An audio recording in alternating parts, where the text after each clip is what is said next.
Hotel Radisson ব্লুত নাবাৰ্ডৰ ৰাজ্যিক ঋণ আলোচনা চক্ৰ 2025-26 বিত্তীয় বৰ্ষত অসমৰ বাবে 70,284 কোটি 78 লাখ টকাৰ ঋণৰ সম্ভাৱনা। নাবাৰ্ডে প্ৰক্ষেপ কৰা এই ঋণৰ পৰিমাণ পূৰ্বৰ বছৰৰ তুলনাত 52.94% বেছি। অনুষ্ঠানত উপস্থিত থাকে কৃষিমন্ত্ৰী অতুল বৰা, হস্ততাঁত আৰু বস্ত্ৰশিল্প বিভাগৰ মন্ত্ৰী ইউজি ব্ৰহ্মকে ধৰি RBIৰ কেইবাগৰাকীও বিষয়া। লগতে উপস্থিত থাকে ৰাজ্যিক পৰ্যায়ৰ বেংকাৰ কমিটি, জ্যেষ্ঠ বেংকাৰ, স্বেচ্ছাসেৱী সংস্থা, আত্মসহায়ক গোট, কৃষকৰ উৎপাদক সংগঠন আৰু প্ৰাথমিক কৃষি সমবায় সমিতিসমূহ। অনুষ্ঠানত মুকলি কৰা হয় নাবাৰ্ডৰ দ্বাৰা প্ৰকাশিত 2025 বৰ্ষৰ ষ্টেট ফ'কাছ পেপাৰ।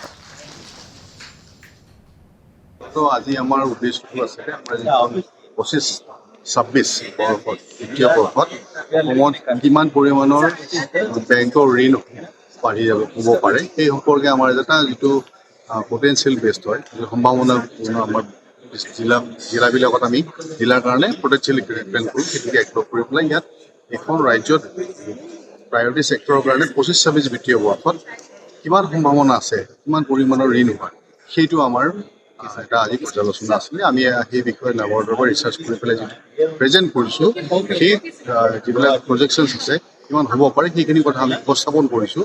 নাবাৰ্ডে বিশেষভাৱে এগ্ৰি আৰু এলাইড ছেক্টৰ ফ'কাছ কৰিছে আৰু অন্য ছেক্টৰবিলাকো আছে, ৰোড কানেক্টিভিটি বা অন্যান্যবিলাকো আছে, এইবিলাক ৰিলেটেড। নাবাৰ্ডে কেইবা শতিকা ধৰি দেশৰ অন্য ঠাইৰ লগতে আমাৰ ৰাজ্যখনৰো গ্ৰাম্য অৰ্থনীতিৰ বুনিয়াদ শক্তিশালী কৰাত এক গুৰুত্বপূৰ্ণ ভূমিকা গ্ৰহণ কৰিছে। আৰু মই কৈছোঁ আজি এগ্ৰি আৰু এলাইড ছেক্টৰটোত আৰু অলপ থ্ৰাষ্ট দিব লাগে, কাৰণ আমাৰ ৰাজ্যখনৰ যিহেতু বেছিভাগ লোকেই হৈছে কৃষক। কৃষকৰ অৱস্থাৰ পৰিৱৰ্তন কৰিবলৈ নাবাৰ্ডৰ সহায় লাগিব। অন্যান্য বেংক, ইয়াত বেংকাৰ্ছ সকলো আছিল, বেলেগ বেলেগ ইনষ্টিটিউশ্যন। আমি সকলোকে আহ্বান জনাইছোঁ যাতে সকলো আগবাঢ়ি আহে।